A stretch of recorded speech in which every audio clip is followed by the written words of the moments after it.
Magsisimula na nga ba ng World War III? Ito ang tanong ng mga tao sa buong mundo matapos aprobahan ng Presidente ng Estados Unidos ang paglaban at pagpapalipad ng mga missile ng Ukraine laban sa Russia.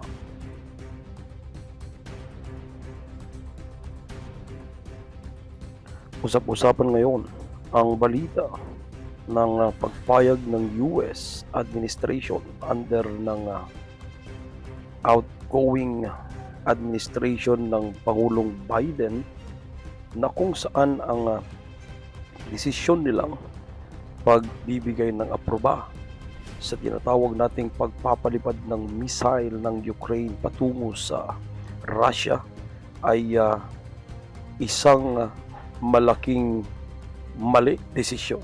Sabi nga ng isang reporter, it was a reckless decision na ginawa ng Biden administration.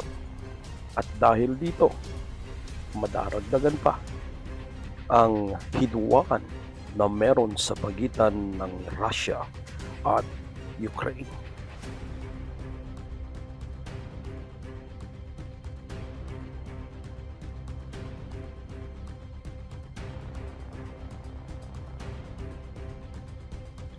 Nagsalita na rin ang incoming President ng US, President Donald Trump, na ang desisyon ng Biden administration ay pwedeng magpataas ng tensyon sa pagitan ng US at Russia na eventually ito rin ay tutungo sa tinatawag nating World War III. Kaya nga't mga kaibigan, sa inyong pananaw, ang ginawa ba ng Biden administration ay tama o hindi? I-comment sa baba ang iyong komento at ating pag-uusapan ito.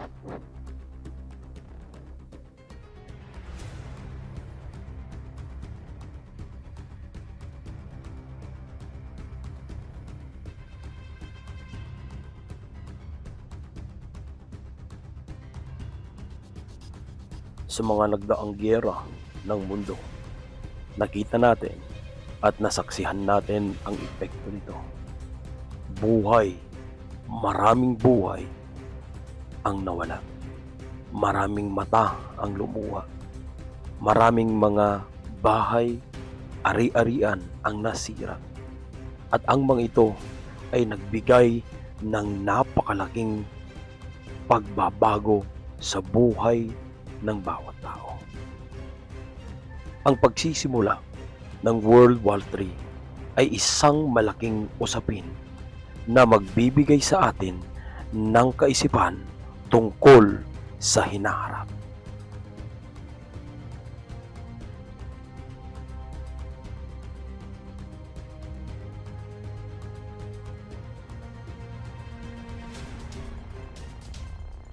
Kung ikaw ay papipiliin sa oras na ito, tututol ka ba o susuporta ka ba sa pagsisimula ng World War III?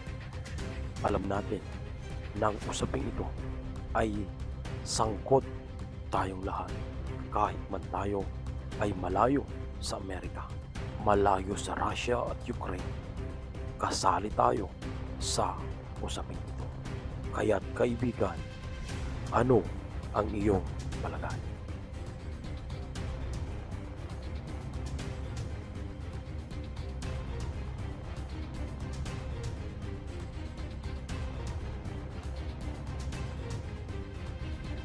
Ngayon, tayo ay nakatayo sa isang critical na sarangga at inaharap natin ang isang realidad na sa marami sa atin ay tila hindi kapanipaniwala ilang taon na ang nakaraan. Ang ulat ng digmaan ay muling nagtipon at sa isang mundong higit na magkakaugnay at umaasa sa isa't isa. Ang dating kasaysayan ay ngayon nagiging kasalukuyan. Isang realidad na hindi na natin maitatag. Ang pagsisimula ng isang bagong pandaigdigang tungkalian, isang digmaan may kakayang baguhin ang takbo ng kasaysayan ng sanlibutan. Kaya nga't ang napakalaking tanong, magsisimula na nga ba ang World War III? Hahayaan nga ba ng ating mga pangulo sa buong mundo na ang kasalukuyang panahon ay sisirain ng isang World War III?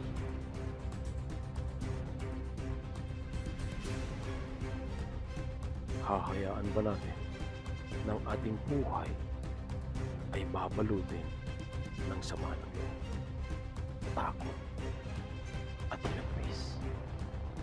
Maraming mga dahilan kung bakit nagsisimula ang mga digmaan sa sanlibutan. Masalimuot ang mga dahilan na ito. At hindi na natin may pagkakaila pa ng pag-angad ng mga bagong makapangyarihang bansa, ang pagkabasag ng mga dating alyansa, ang hindi pantay na pag-unlad ng ekonomiya at ang mga alitan hinggil sa mga teritoryo at yaman. Lahat ng ito ay may papel na ginagampanan upang dalhin tayo sa sitwasyon natin sa kasalukuyan.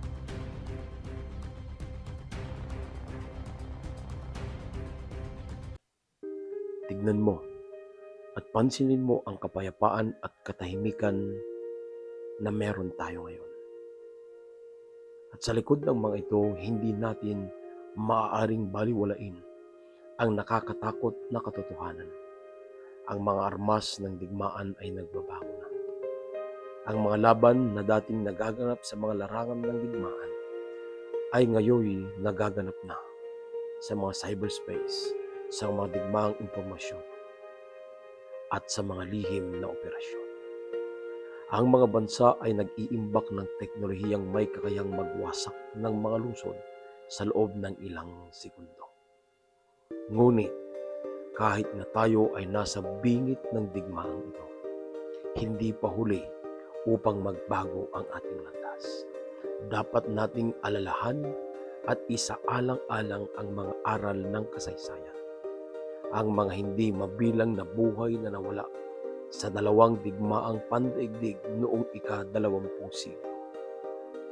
Dapat nating igalang ang mga sakripisyo ng mga lumaban para sa kapayapaan at dapat nating ipangako bilang mga mamamayan ng mundong ito na hindi tayo magpapadala sa galit at takot na nagbabanta na magbukas ng pinto ng pagkawasak.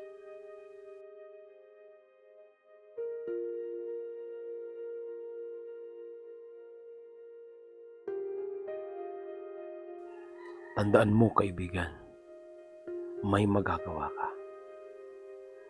Ang pinto ng ating kasaysayan ay hindi pa nagsasara. Meron pa tayong hinaharap.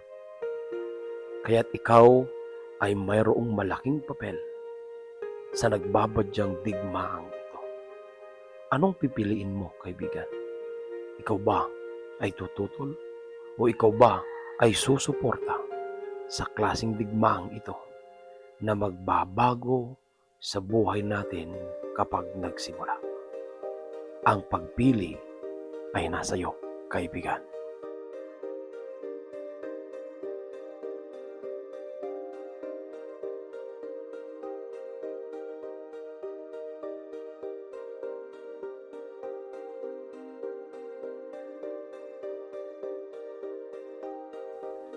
Huwag mawalan ng pag-asa. Gumawa ka ng pagbabago.